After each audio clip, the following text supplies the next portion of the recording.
episode of You First. It's all about you, and you. I'm your host, Shawanna Kennedy. That's right. And this is the place where you get to pull up and say, it's all about me. It's all about self first. It's all about you, and you. We're all things self care, mental well being, personal development, and empowerment, empowering you to make yourself a priority. I had to learn the hard way of what that really means. Being shaken and wakened to where it wound me up in the hospital. And then while looking, it didn't matter about my husband. It didn't matter about my children. It had to become about me, remembering that God has created me as a gift. And I had to treat myself as such by making me and my well being a priority in my life.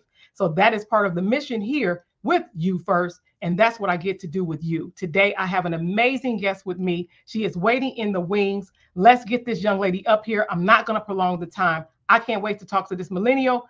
Welcome to the stage. Welcome to the platform. Oh, it is Tanazia Moore. Tell the people a little bit more about you, because we know you are a mother, you're a businesswoman, you're a cosmetologist, and you've been doing some mighty things. Let's hear more from you. So yes, I'm a mother. But I'm a woman first. And I'm a mother to a beautiful 9-year-old. Her name is Sydney Elise. I am a cosmetologist. I'm also a licensed cosmetology instructor. I've been behind the chair for 11 years now. I am here in the Cleveland area, been here all my life. And I'm the oldest of 6 kids. The oldest of 6. My youngest sibling is actually growing up with my daughter. So it's just, it's amazing to be in the position that I am in, because I've learned a lot, still learning, being able to lead them and guide them and just navigate them through everything that God is doing in my life. So I'm so happy to be here. Thank you. I'm excited again. Look, that's where my age kind of went in there. Look, my age showed up a little bit with the name. Forgive me. I am excited to have this conversation with you, because I believe that there is wisdom in old and young in us coming together, and we can still learn so much from each other. And when I think about, you said you've been a cosmetologist for several years. I know we've discussed it, and my mother actually retired for over 30 years from doing hair, and knowing what that looks and being like, of being in a beauty salon. And hey, I've had my day of taking out curl rods and taking pins and sweeping floors and being the shampoo girl, right? So much so that I say they're in escrow right now. But at one point, hey, something you didn't know about me, I actually have my managing manicures license from the state board. So I know all about all of what that looks like and what that life feels like. So it's not just enjoying sitting in the chair, but being and watching the many cosmetologists all over the world get to do what they do, and what that looks like on your body, what that looks like with your mindset, and the things that you have to do being in that space. So I have to ask you, since we're going to start right there from the top, what you do, what you love, right? What led you to wanting to, even when you think about wanting to do that as a career, what made you even want to do that? Well, it's a funny story. And when I think about it, God is just hilarious, because I went to college here in Cleveland, John Carroll University, to be an accountant.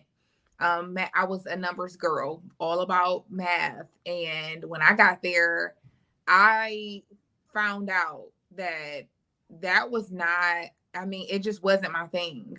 And like at the time I worked at Bank of America. I just always had that drive. I wanted to work, but I also wanted to work in the area where I would be receiving this degree. And just even then, it just wasn't working. I'm making good money. I'm at this great school. I don't have no loans, for real. So you better say that part right there. It just was not working. I was not happy. I was not doing well. I'm visiting a tutor every time I leave my calculus class, and I'm not getting greater than a D. Okay. So it just was like, yeah, but I was doing makeup at the time as well. And I found out that I was really good at it. So lo and behold, I didn't want to get kicked out of school. I knew that at some point I might want to go back. So I withdrew, and I had to figure something out. I knew I had the gift of doing makeup. So I said, you know what? My aunt told me about the Brown Aveda. institute here. I went to Mentor. I thought I was going to be an esthetician. No, God said, no, you're Mm-hmm. going to do hair. So all of the hours and the times that I spent in the salon with my late stylist, it all played a role in who I am today behind the chair, as far as like that skill, that craft. And I just would remember staring at her when she would do hair, and I would just really be intrigued.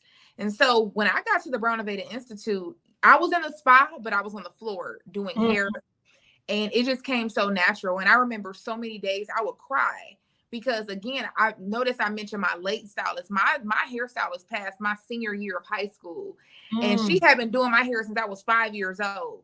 I had spent a lot of time with her, so I just couldn't believe that. OMG, I am in hair school. I'm about to be a cosmetologist, and so I fell in love with it. It came so natural. I did very well. I got an opportunity to go out to what's called NAHA. It's the North American Hairstyling Awards. I won this thing where I was a student.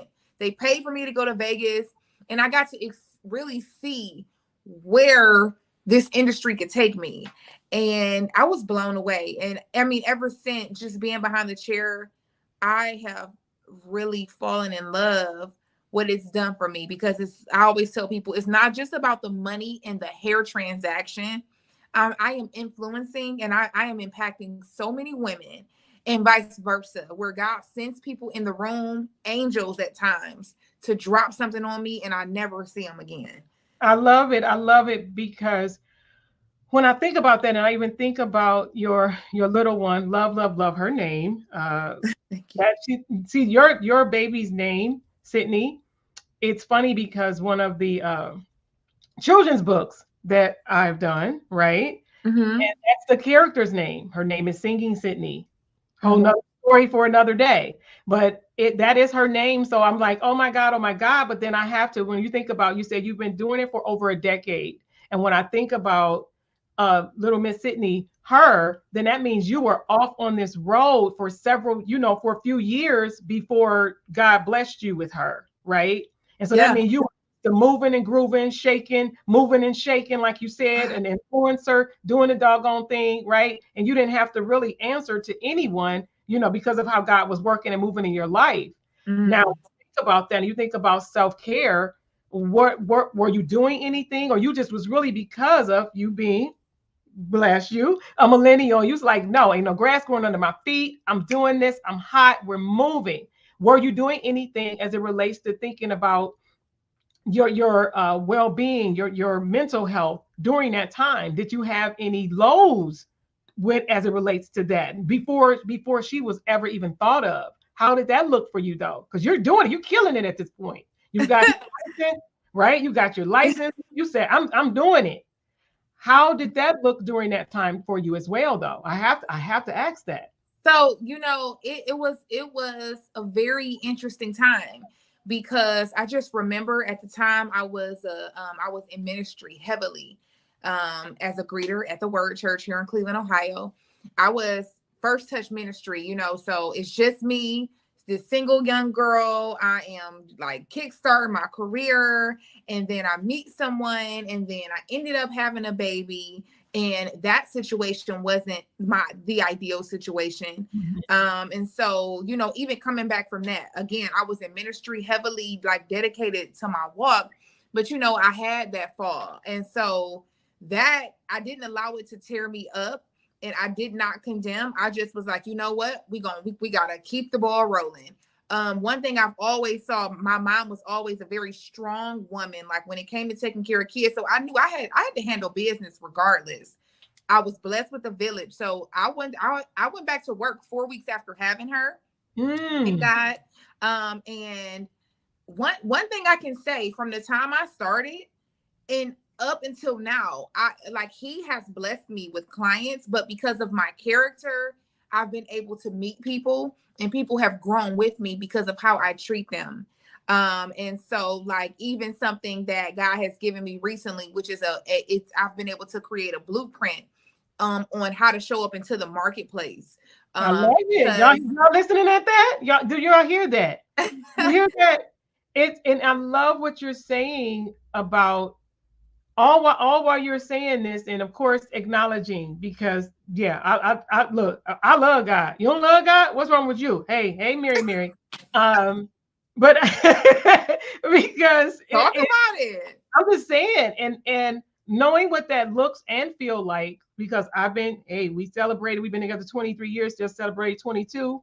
Woo woo. Happy anniversary. Uh, Congratulations. but I know what it feels like to have been a single mother for many years, for many years. So to be able to do that, still do a career, still recognize, how just life was life, and you're young, things are happening, and still even being, look, working in the church. So look, hello saints, if you're listening and looking, and it just life when it show up. And I still tell this, and I lean in when I say this. We know that children are a gift. I say it, and I have to say it. It doesn't matter what the circumstance, situation, happenstance. I say, out of all the things, only God is the giver to me. This is my belief, is the giver of life. And no matter how it might have happened for you, you are a blessing. I said it before in my intro. You are a gift. And that means if you hear, you have a purpose. God has a plan for you and your life. And we are looking at the evidence of it right here today. Yes. Right. Well, Miss Morris, she is telling you, you're listening at a young lady who has an enormous, a big career, and she understands she's a single mother. And she keeps talking about behind the chair. I don't know if y'all caught that. And it's not just because she behind the chair. She also talked about a blueprint. She talks about, because she didn't talk about it a lot, but she also is an instructor. She's a licensed instructor. And with that, she's talking about this blueprint. And I need to know, just even with and she called it a ministry. That means we all have a purpose. So it's like, what is your purpose? What does that look and feel like? Right? So I need you to talk about more about this purpose and about this blueprint. And you will talk about the blueprint a little bit. Talk about that blueprint and what that even looked like. And I know in part of this blueprint, you have brought in some form of self-care and well-being. Absolutely. So the blueprint is just basically what God has done over the past 11 years. Mm. Even prior to me healing, like I said, I've always had a certain type of character. I've always had this positive way that I carried myself, no matter how I felt on the inside. I always had a way with people. I love people. I've always loved. I will compliment a million women in a day, or I will hold a door, or whatever it is, people just gravitated towards me. So I've been able to grow with these clients, or vice versa. And so God has given me a blueprint as to, again, how to show up in the marketplace. Again, purpose. We are here for a reason. So just like my daughter came the way that she did, she's here because she got something on her. And it's my job to steward that relationship. So I have a purpose, and clearly my purpose is to speak life, is to educate, is to shepherd, it is to really it is to lead. So that way, people are aware as to what they are here for. So as I'm standing behind that chair, I am standing behind that chair to listen, to love, to lead, to pray with, intercede, whatever it is that he want me to do. I have to be able to hear that, and I have to be able to execute on that. And I'm only able to do that because, again, I'm in purpose. This is where he has me. He has me here for a reason. Again, I never knew that I would be here. So like, even now where I'm at versus when I first started, yes, I've done so much work. I've had to go through therapy. I've had to learn the ins and outs of handling the finances. Like in my book, I talk about the worker versus the boss. Everybody wants to be a boss, but they don't know that you need to have your taxes set up a certain way. They don't know that a boss employs other people and provides opportunities for them to make money. I don't even call myself no boss, okay? I'm careful with that term, because that is a big responsibility, So I talk about that. Like, as far as, so I had went years and didn't realize, oh my goodness, I got penalties and interest that unaccrued because I didn't realize I wasn't filing my taxes the correct way as an independent contractor. You know, it was just so much. So like here I am, I'm the first one, a successful entrepreneur in my family, where I'm doing all of this work. I'm going back. I am attending wealth conferences, making sure that I'm setting up trust. So if something happened to me tomorrow, my daughter is well taken care Are of. you guys listening at this? I need you. You see, the train is on the track, and if you can see, toot toot, she is on a roll over here, over here. Young business woman, you hear that?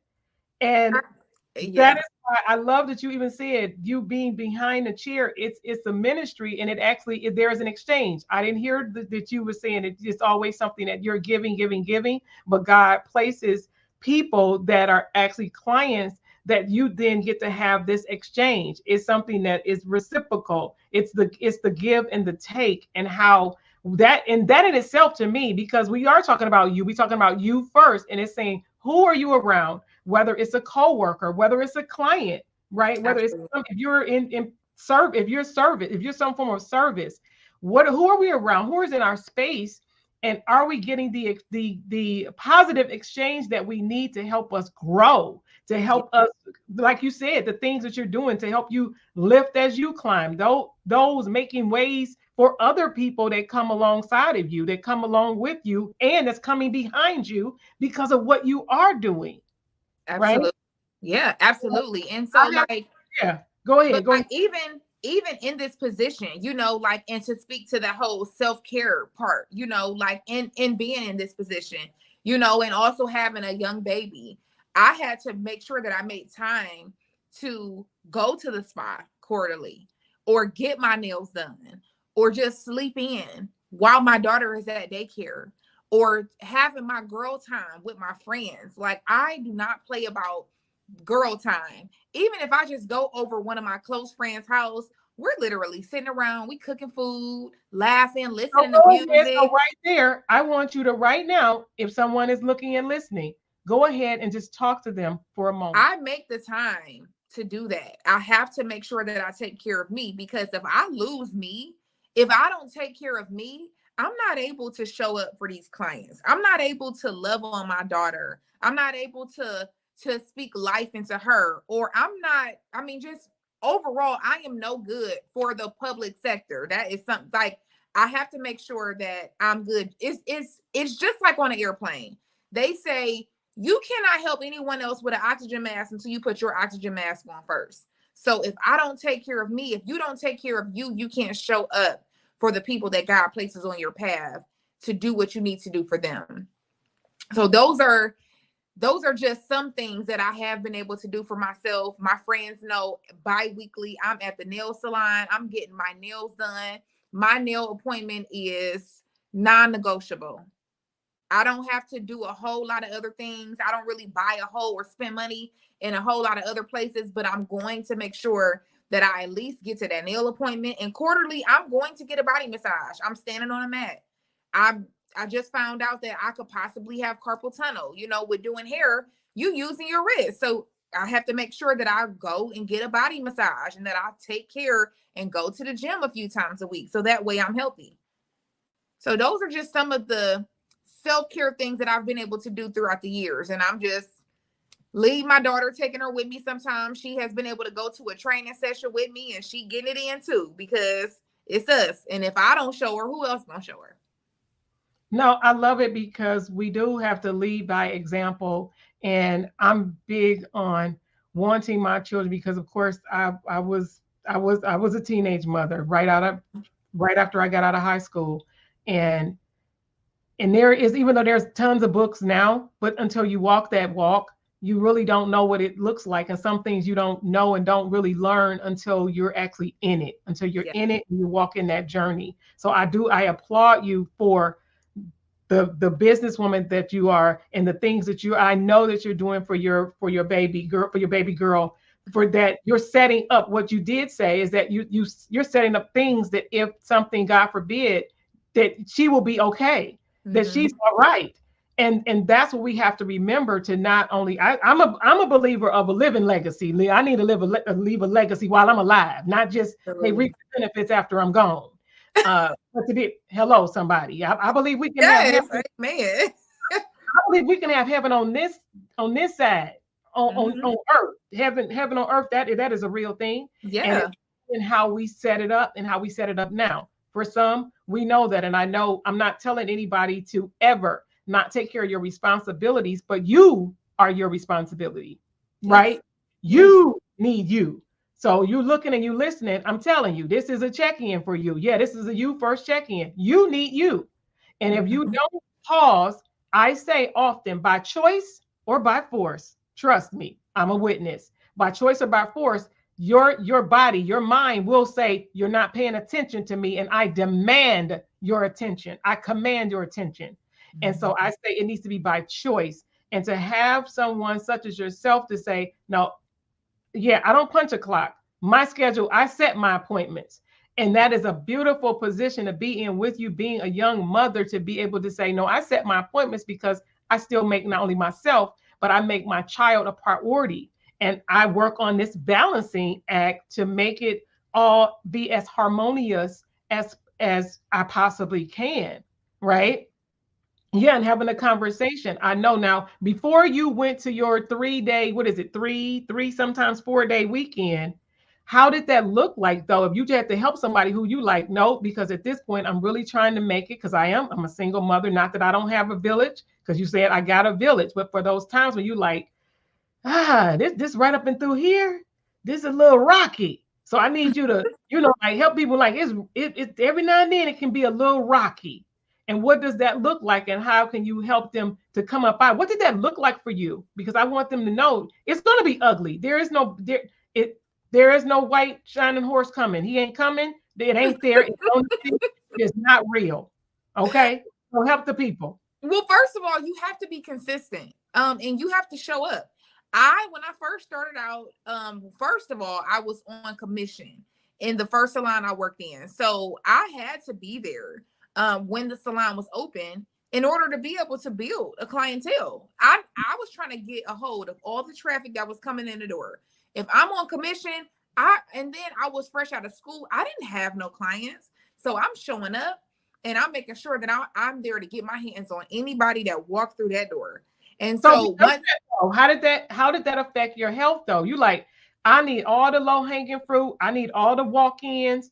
Physically though, how was that for you being young? I know now, like I said, from years of standing and standing on concrete, not wearing the right shoes. Now, hey, it's not just age is a number. Your body know that. Your body know where you not is, you know what? I really didn't feel it that much then. Now so even back then, I would make time to go to the gym because it was just me at the time when I first started out. I would go to the gym, and I mean I was hanging out too. So I would be up late sometimes. I'm working all day, but when I would have downtime sometimes because I also was graced with the opportunity to live around a corner from the salon I worked in. Mm. So I would go home sometimes and take a nap. Absolutely. Oh my gosh. Now I'm a person where I don't play about naps. I will go to the car and take a nap. I I was the kid where I look forward to nap time. So as an adult, I still want to nap. So I made myself available. I was there. And so now, even 11 years later, 11 years ago, on Saturdays, I was at the salon at 6 a.m. I still do that to this day. I'm there on Saturday. Every Saturday, the Saturdays I work, I go in at 6 a.m. Now I have a clientele where they are scheduling these appointments. But even then, I made myself available. I was there when we would open the salon. And I was there, and people love those early slots.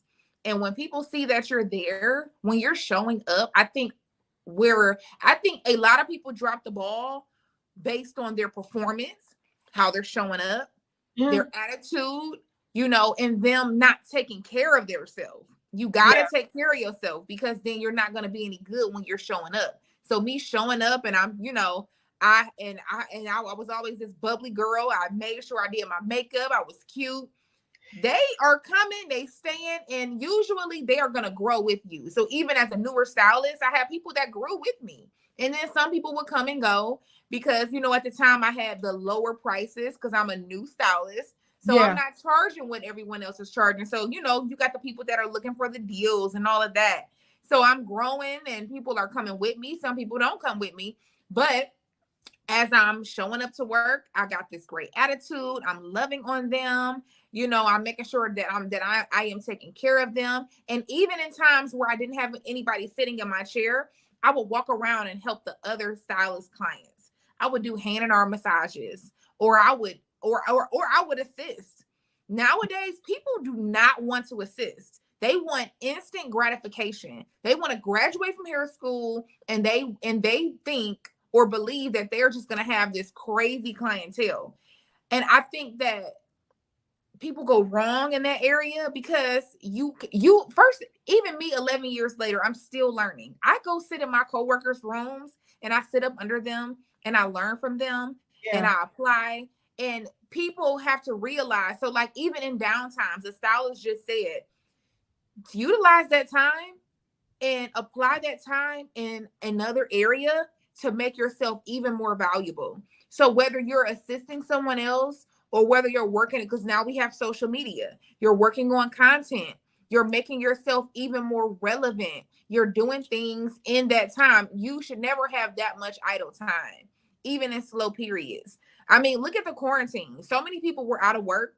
People were reinventing themselves. Yes, they were. And you know People what? were reinventing who And they were. it's not just that. It's often, and because of where you are, look, and I got a few more years ahead of you, it's going to happen again. It's going to not when we're not talking about the pandemic, not that, but I'm saying the reinventing. Mm-hmm. Depending on where you are and what is it that you want to do and accomplish in your life, there's going to be multiple times when we have to hit a reset, do a refresh, right? Or reboot the Yeah. brand as it is. Because even with the things that you're doing, being behind, because you're saying, look, 11, 12 years in, just imagine you get to year 15, you get to year 20, you're going to, the brand is going to blossom and evolve even more. So that's even more branding. That's still more evolution with the things that you do. You going into full-time, in being in full-time instructor and traveling and training and teaching and things like that. So that's another rebranding, because then it's rebranding you as a speaker. Those are things that you feel me, right? Yeah. These are the things that people, you don't think about it. Matter of fact, I'm going to help somebody. If there is something that you first have a desire for, if it does, or a goal, something, if it does not scare the heck out of you, and that ain't what I wanted to use, if it don't scare the heck out of you, then it's not big enough. It's supposed to scare you, because if you can do it with your eyes closed, then you need to say, oh, I could do that with my eyes closed. So then that means you got to think bigger. It needs to scare you. You need to say, woo, now trust me, in this walk, we got to do some things. And I've done it. I've walked the walk, knees shaking, teeth chattering. But you first, putting you first. And I hear it. I see what you've done. You've done the late nights. You've done the early mornings. You made the sacrifices, even with you Still having a, doing it. still doing it. These are the things that we have to be mindful for in the life that we say that we're called to do, right? That we know that we are purpose and design, but then these are the things that, so you do it now so that you can enjoy later. That's why they say, what, work hard, play hard. You hear that? She work hard, so y'all know she playing hard, right? Right. She said that, but we know that. Yeah.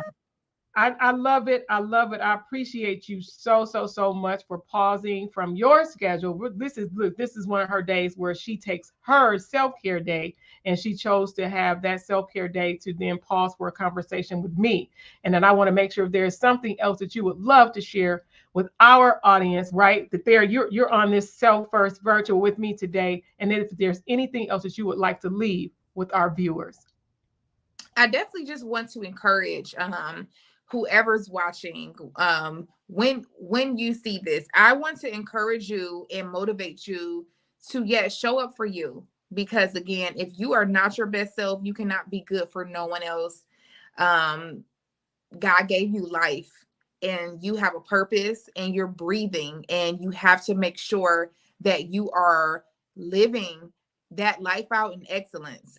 Also, as I mentioned, I have a book. It's called Beyond the Chair. It is a blueprint. It's basically it is some of what we talked about. So excited. I would love for you to just be able to take advantage of that. really get it in your hands and just allow it to really just marinate in you and whatever it is that you're doing, or maybe you're dreaming about doing something and you're scared to do it. I don't know. But I truly believe that it is going to bless so many people. It doesn't matter the industry you're in. It is for anybody who has a purpose, especially if you're working in the public sector. My Instagram, Creations by Tanazia. Please follow me, tap in. I love sharing. I love to encourage. I love to empower.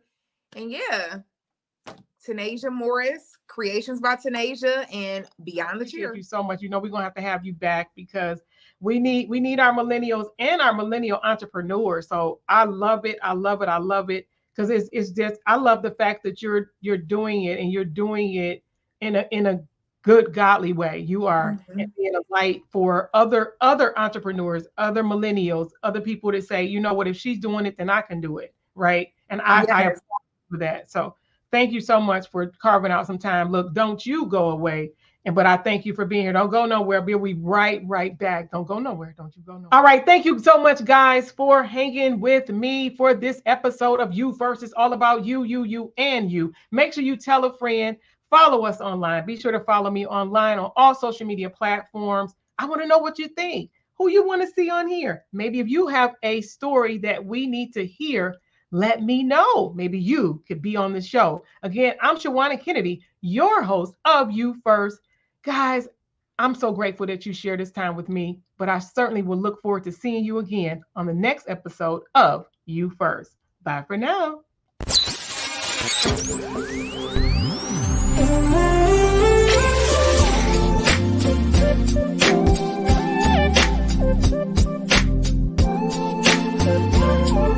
This episode is brought to you by Kennedy Media, your ultimate partner in content creation, video recording, and digital marketing. Be seen, be heard, and increase visibility in your business. Contact us today at KennedyMediaLLC.com, KennedyMediaLLC.com, and unlock your brand's full potential.